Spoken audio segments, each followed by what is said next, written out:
What's up, guys? It's Oscar with Expico here.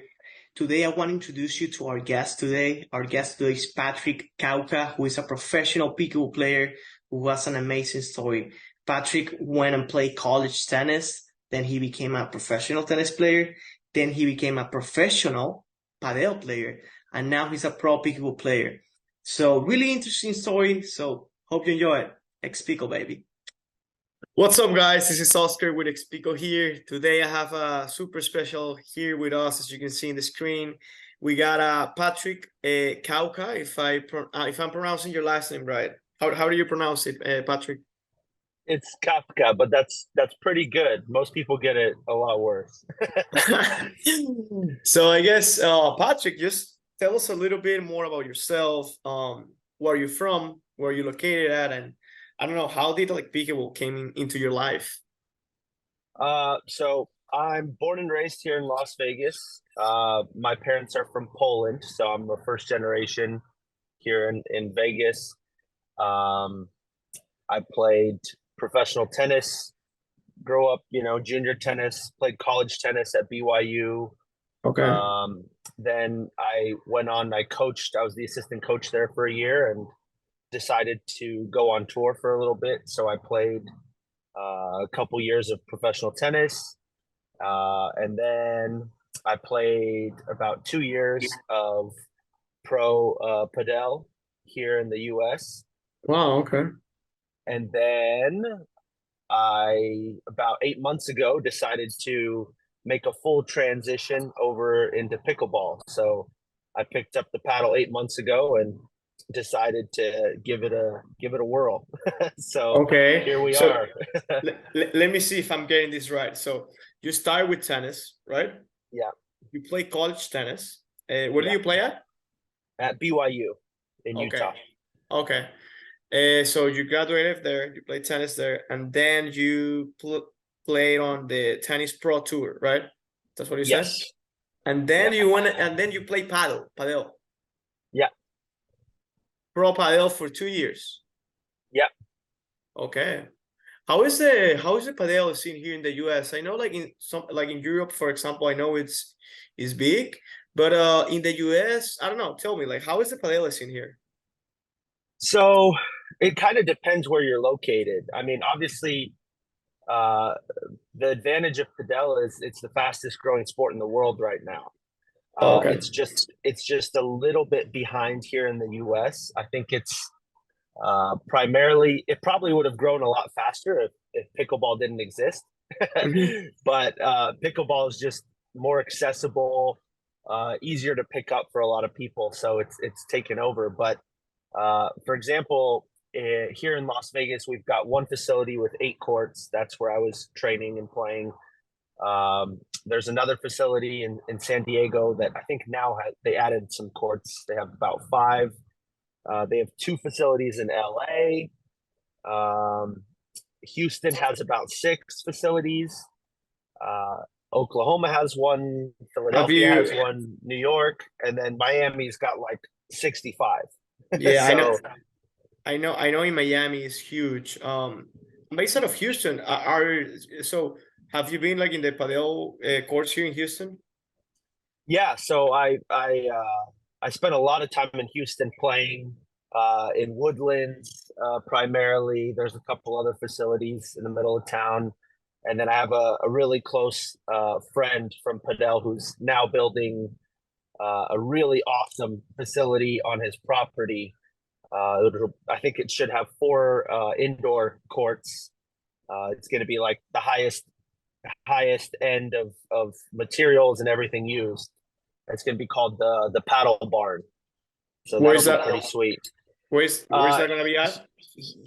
his property's over in like Cypress area. Oh, So yeah, just like 40 minutes outside of town. Beautiful area. He's got a 10-acre property out there, and he's going to use probably about 5 acres to build his Padel facility and kind of expand on it. He wants to put a couple homes on it for housing for players potentially.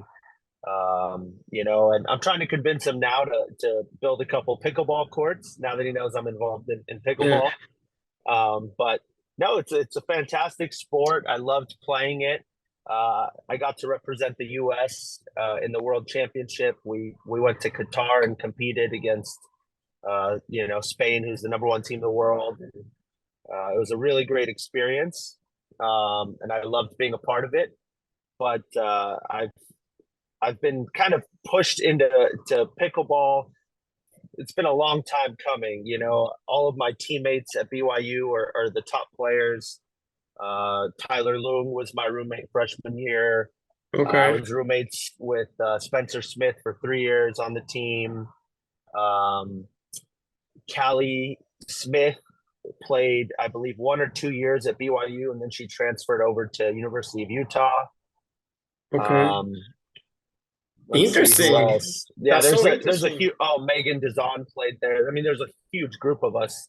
We all played tennis there together, and they all got Shit. into pickleball before me, and they've been telling me for years to go ahead and do it. And I'm a bit of a late bloomer, but I made the switch eventually. Yeah, no, okay, that's so cool. Like that's interesting that a lot of the tennis players from your school are now into pickle. Yeah, and I mean, I think Tyler sent out a tweet a little while ago saying that we probably have the number one college pickleball team in the world if we all came together. So That's what it seems. That's what it seems. yeah, we're Um, definitely pretty strong as a group. so okay, so like you, of course, you were obviously like playing padel at the highest level, right? Like you even represented the US and everything.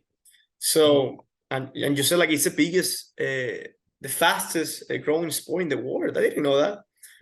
Yeah, so pickleball is fastest growing in the U.S.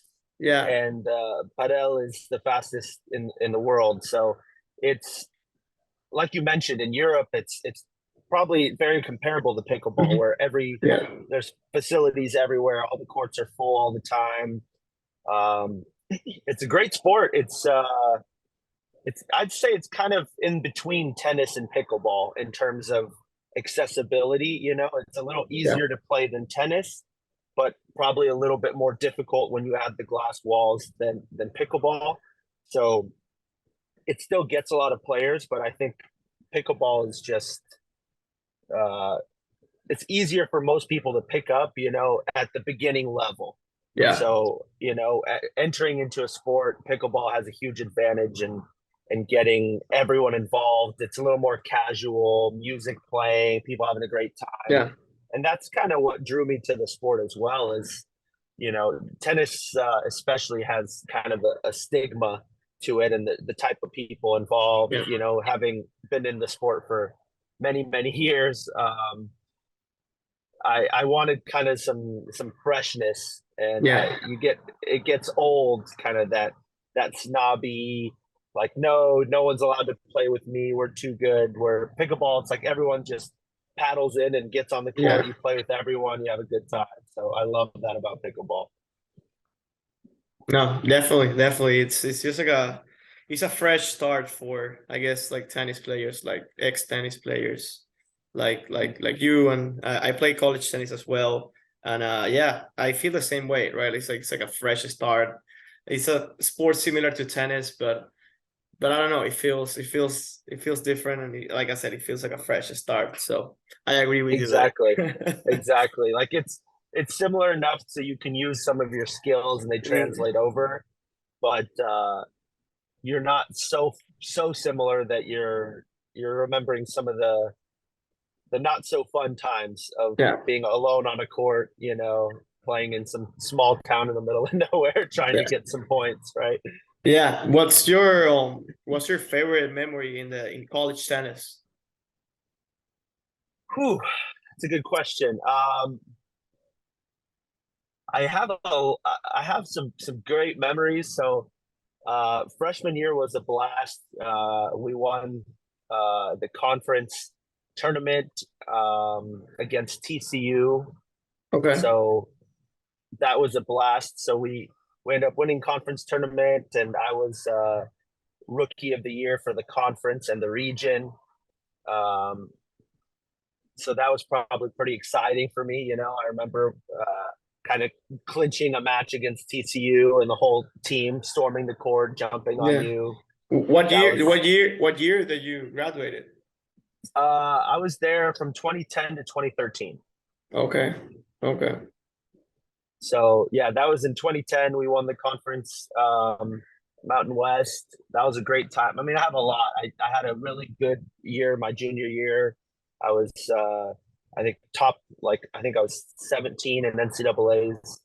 Um, so it was, I think again I was player of the year in the region and Mhm.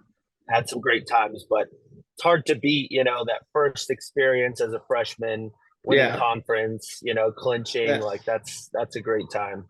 Definitely. So the freshman year then. Yeah, we had a great team. We loved our assistant, Zach Warren, who I think he's now the assistant at Cal Women's. Okay. So some of the girls coming in, like Vivian Glausman, they played at Cal. Probably he was their assistant as well. So Cool. And so you said you graduated there, and then you went into pro tennis, right? yeah, so first I actually left school after my junior year to go play on tour. So Okay. I played not very long, about 6 months. I played on tour before I was injured.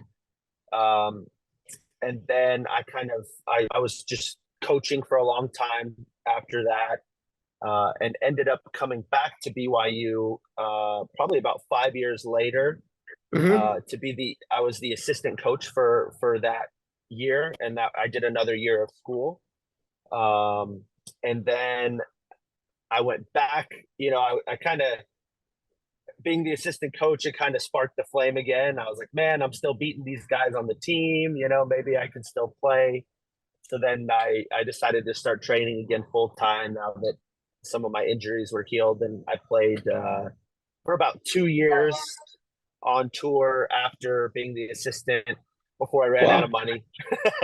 Oh Saved man, up some money, and then it's definitely been a roller coaster for you then. it, Crazy it story. has Yeah. been. It has been, and after I played on tour, I actually was coaching on the WTA tour. I worked with a couple of girls, mainly doubles players. One girl, Asia Muhammad, here from Las Vegas. I worked with her for kind of the summer season, from like French Open through the whole clay season, into grass. And then I worked with a couple other girls, a Polish girl, Alicja Rosolska, and then a Chinese girl, Yifan Shu, who's, I think her highest was about 3 in the world. So Wow. had a blast, getting to experience, professional tennis at that level. Of course, I was jealous that I wasn't playing the tournaments myself, but I love being a part of it and meeting and hanging out with all of the top pros. It was a great time as well. How old were you when this happened? Like when you started like coaching these girls? I was about 25 Okay. when I started working with those girls on tour.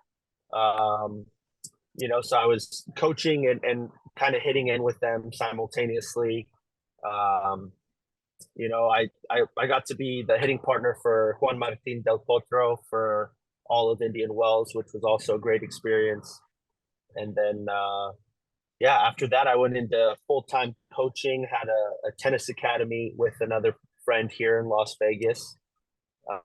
And he's the one that introduced me to Padel. So he had friends in Dallas, played over there, and when he heard the facility was opening here, we went and played it for the first time, and I was hooked. I was like, man, I got to do this. So I started Wow. playing. See, it seems like you're a really competitive guy. You find a new Yeah, sport and you want to get into it. You want to get into competition. yeah, 100%. I mean, that's the problem, I guess, is I can't just do it for fun. I want to, whenever I get into something, I want to be the best at it. You So you you it's have kind to of chill, what Patrick. brings me here. You have to I chill, know, Patrick. I do. I need to relax a bit and just have some fun. So, okay, so now my next question. So what made you go from padel to pickleball? Um, I think besides, the fact of all of these old college teammates just constantly telling me, come play, and I see how successful they are and they're doing in pickleball. It's just kind of the opportunity of the sport and how fast it's growing in the U.S. It's hard not to want to get involved in it. With you see some of the people coming into the sport as a business, the investments, um, and just kind of the access it gives, to play. Realistically, if I wanted to continue playing padel at a very high level, I would have had to probably move to Spain or Mm-hmm. somewhere in Europe and train full time, and uh, that just isn't a very easy decision, or especially financially. Yeah. Whereas pickleball is just so accessible. There's tournaments everywhere. There's a lot of opportunity.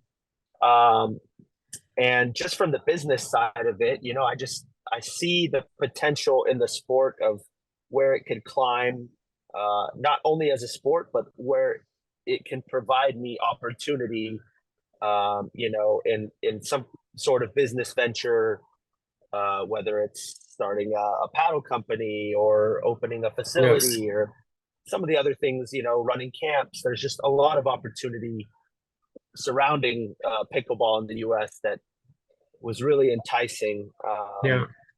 to play. And of course, as most other tennis people, you see pickleball for the first time from the outside, and everyone's like, "Oh, I can go do that." That doesn't Yeah. seem that hard until you're out there doing it, and then it's like, okay, this is a lot, Yeah. more difficult than I thought it was going to be.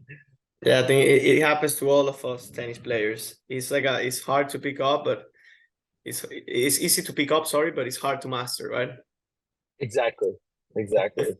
So yeah, actually that now that you're talking about like the business side of pickleball, it leads me to my next question. I see you're like very active on social media, right? Like you got your own YouTube channel and stuff. Yeah, You do like pickleball tips, right? yeah, Your videos, right? So yeah, yeah. tell me a little bit more about that. Why did you start that? And yeah, what's the goal behind that? Like, are you trying to like do like camps or yeah? Tell me the story there. I mean, yeah, no, I'm trying to, I'm trying to be very active on social media. Um, it just, you know, in my opinion, I think some of the players also they lack a bit of the long term view of the sport, where I think you can make money playing pickleball as an athlete, but eventually, what happens when you're not able to play anymore, right? Yeah, Or when maybe better players come in and take your spot. So yeah, I try to look at it more as a business opportunity, not just being able to play at a high level and win, but maybe long term, what can pickleball provide me, beyond just my capabilities as a player.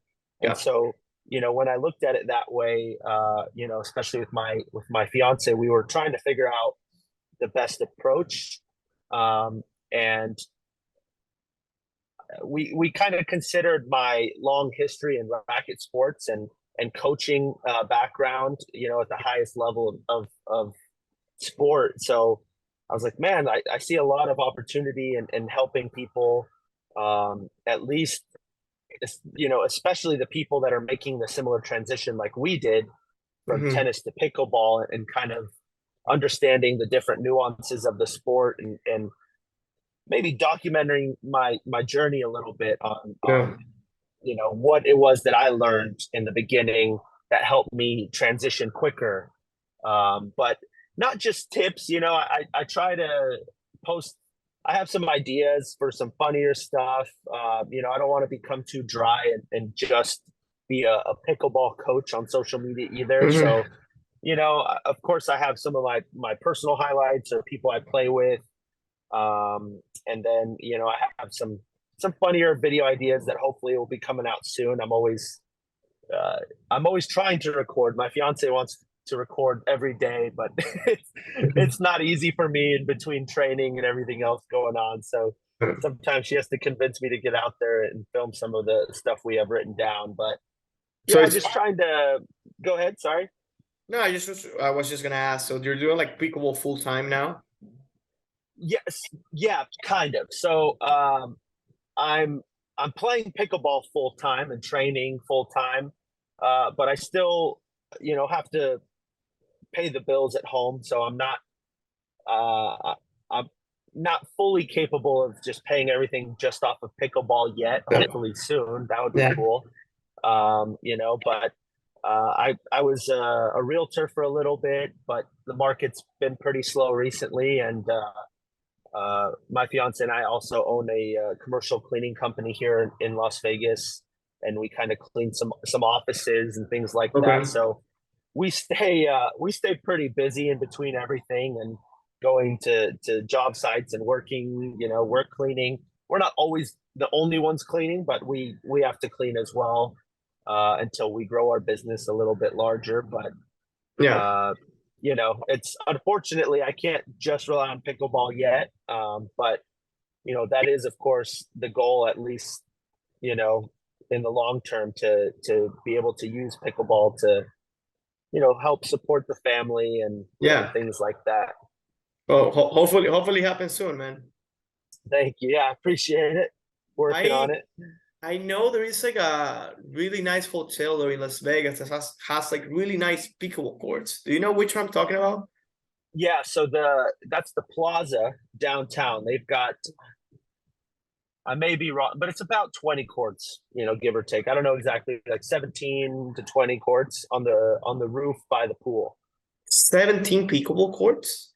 Yeah, so we have a couple of facilities here. The main place everyone plays here is called Sunset Park. It's like our biggest park. They have Okay. about um, they have about 30 courts there, and it's just open play. Everyone just shows up, and you kind of just paddle in and play. And I know there a chicken and pickle is coming. Probably, I think by next year it should be built. Okay. And we have another park closer to my house being built with another 30 courts with some covered courts and a big stadium coming here. So it's slowly growing. It's probably not the biggest pickleball city, Okay. but I think there's a lot of people playing pickleball in Vegas, but we don't have a lot of really high level players here. Okay. There's only a few of us. So I end up traveling, a little extra just to get some training in. Like I was in Phoenix 2 days ago. I was out there for 4 days training, or I'll go up to Salt Lake and play with some of my old teammates up there. That's kind of, the best opportunities for me. Here in Vegas, my mixed pro partner, Raina, and I, like, we drill a lot. That's kind of the best practice we can get. But there's some decent 5-0 players that we Okay. will hop in with. But hopefully sooner than later, Vegas will kind of. We've got a bunch of facilities coming here to open, so maybe more people will be open to moving here and Yeah. have some more pros. That'd be cool. Hopefully. You said like chicken and pickle is opening there, right? So Yeah, that's a huge facility, right? So yeah, they're gonna have like 10 indoor courts too, which would be cool. I mean, our weather isn't bad, but it's mostly the summer and the winter a little bit, but mostly the summer that kills, and the wind. We have a lot of wind, so it's what's not easy your for pickleball. what's your favorite tournament so far? What has been your favorite tournament? Um, I think my favorite tournament was probably the PPA Red Rock in St. George, just because that was like one of my better like breakout tournaments where I qualified into the main draw in singles, and I had a pretty I lost like 11-8 or 11-9, 11-8 to Jay DeVilliers in singles. Um, and Okay. then I beat another guy, and then I played Jaume, if you know Jaume, Yeah, the Spanish. Yeah, the Spanish guy. So I played him, and I lost 16-14 in the back draw, but I thought that was a pretty solid result in Yeah, yeah. singles. He's And then I had a pretty good run in doubles as well when I played with Pesa. So we won our first round, then we lost to James Ignatowicz and Riley Newman, and then we beat some pretty good teams. Pat Smith, Gabriel Tardio. We beat a couple good teams, and we lost to Federico and Pablo, like 15-12 in the back. So we had a pretty good run. That was exciting for me to just at least get some visibility from the top players and yeah. them kind of know who I am. So that was cool. It sounded like a great tournament. You mentioned big names there, so. Yeah, no, it was awesome. It was a great experience. And what about which one has been your best win, or which one you consider your your best win out of all of those? Um, I mean, probably Pat Smith and Tardio was a pretty good win in doubles. Okay.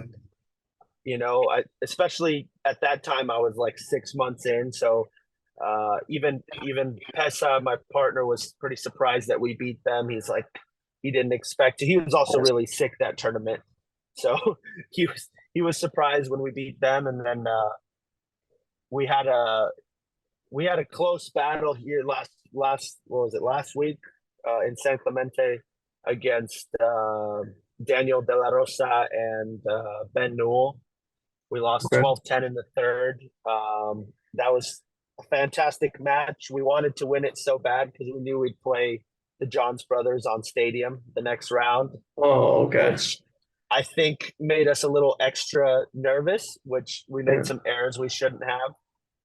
But then we ended up winning a couple rounds in the back draw, and we beat Spencer Smith and Todd Fott, which Spencer's my teammate, and he's been playing for a while. So,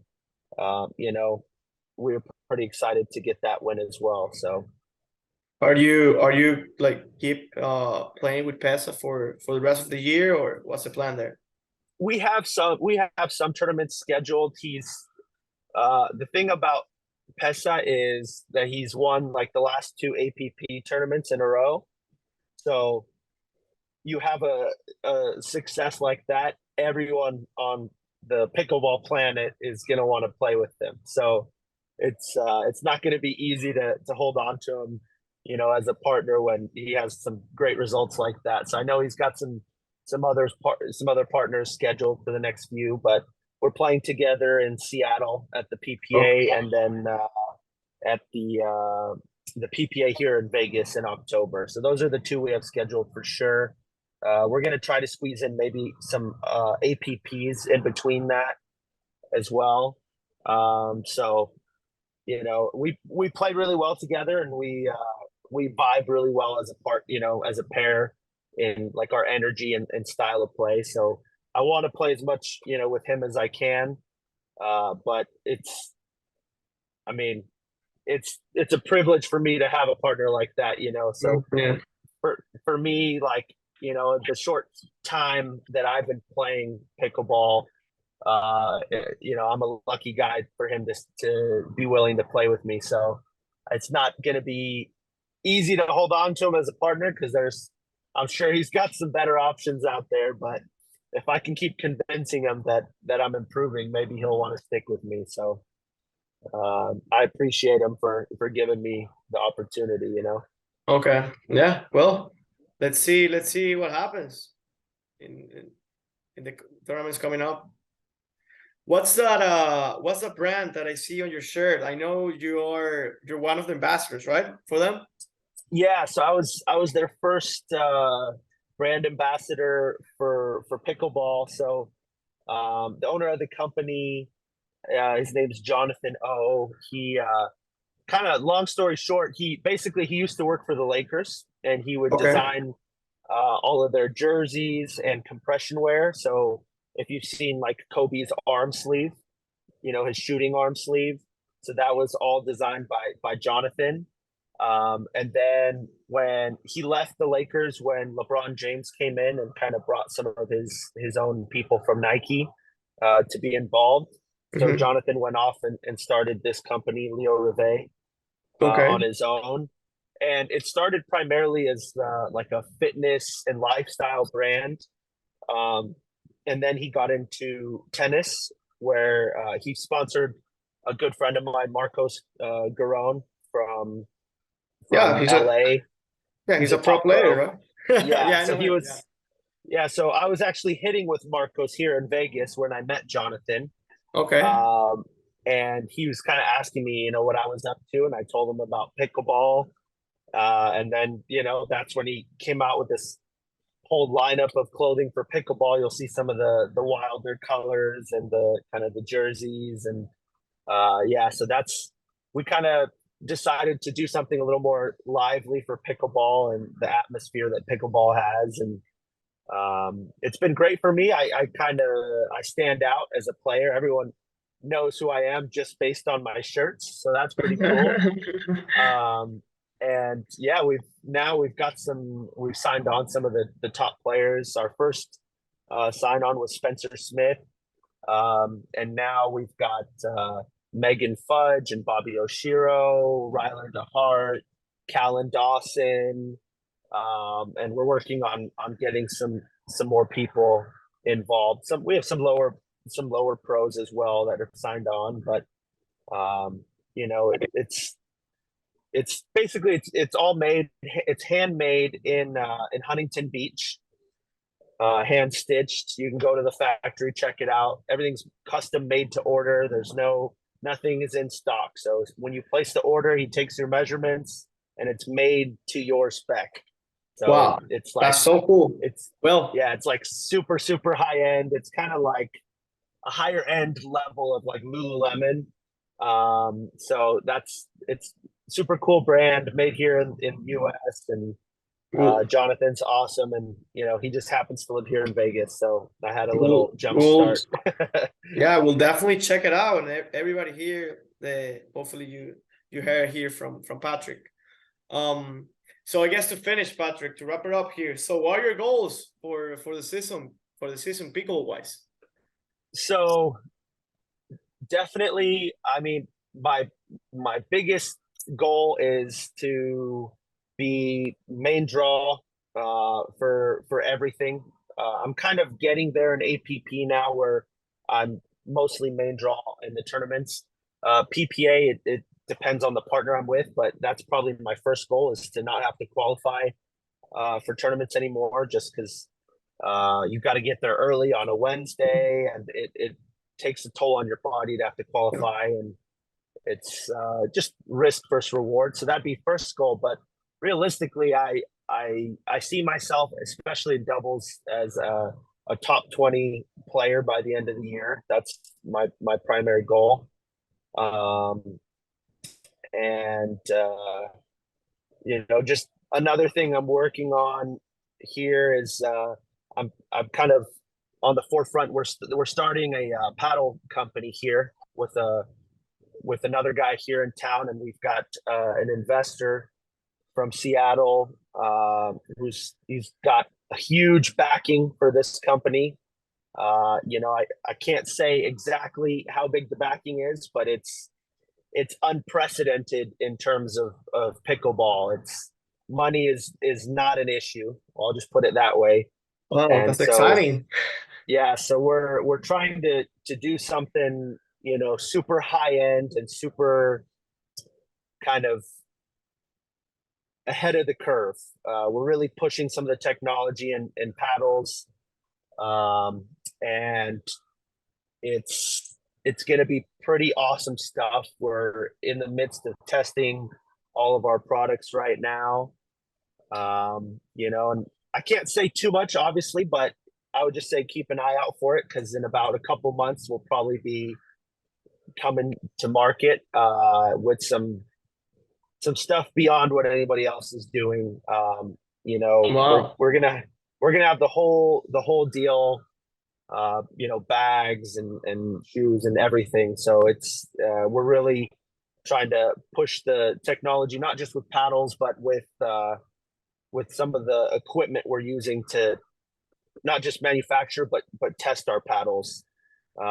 just because we have that opportunity with the backing that we have. So I'm pretty excited about that. I'm putting a lot of time into that and testing product. So that's kind of one of those opportunities, like we were talking about earlier, just being involved in the sport. And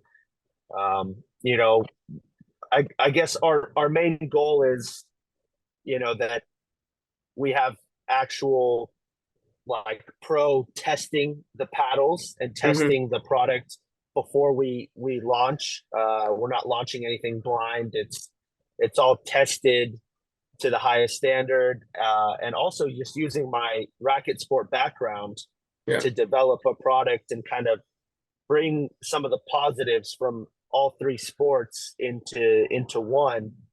Some of the feeling of the paddle, the capabilities of the paddle, that I thought maybe was missing in the sport that I saw. So I'm just taking some things I learned from tennis, padel, and pickleball, and trying to put it together to create something that just knocks it out of the park. So that's the idea. Can't wait for it then, man. Based on all the things that you were mentioning, you have all the backing, and you have experienced people behind it. So looking forward to see it. Yeah, I'm excited. I'm Yeah. excited. Well, thank you so much, Patrick, for your time. It was great to talk to you and get to know you a little more. And I wish you the best for the rest of the season. And I can't wait for that paddle brand to come out and hit the market. I appreciate it. Thanks so much for having me. It was nice meeting you. All right, sounds good, Patrick. Have All a right. great rest of your Sunday.